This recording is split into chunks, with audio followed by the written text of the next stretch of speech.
Jesus said in Matthew chapter 6, verses 19 through 24, "Do not store up for yourselves treasures on earth, where moths and vermin destroy, and where thieves break in and steal.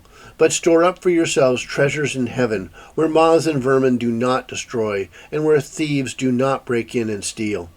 For where your treasure is, there your heart will be also. The eye is the lamp of the body. If your eyes are healthy, your whole body will be full of light. But if your eyes are unhealthy, your whole body will be full of darkness. If then the light within you is darkness, how great is that darkness? No one can serve two masters.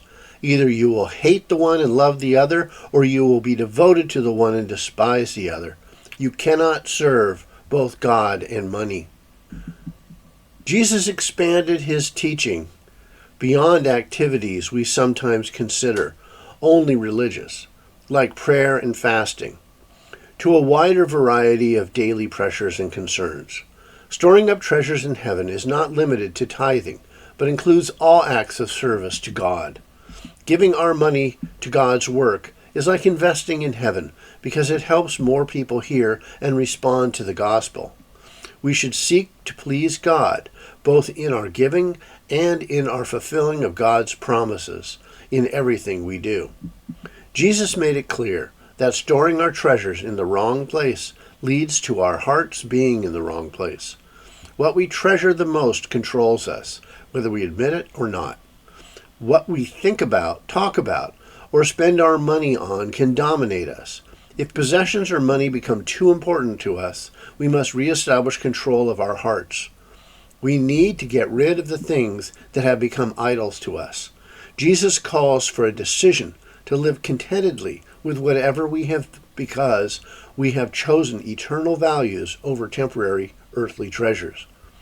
Having good spiritual vision means having the capacity to see clearly what God wants us to do and to see the world from his point of view.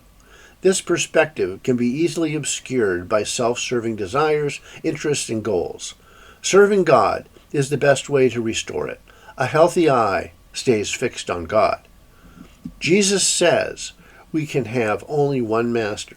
We live in a materialistic society where many people serve money. They spend their lives collecting and storing it, only to die and leave it behind. Their desire for money and what it can buy far outweighs their commitment to God and what he values. Whatever you store up, you will spend much of your time and energy thinking about. Don't fall into the materialistic trap, because the love of money is the root of all kinds of evil.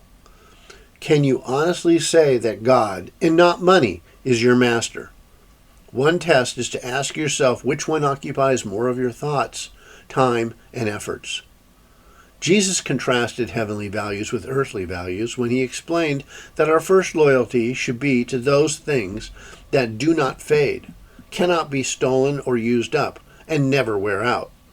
We should not be fascinated with our possessions, lest they possess us.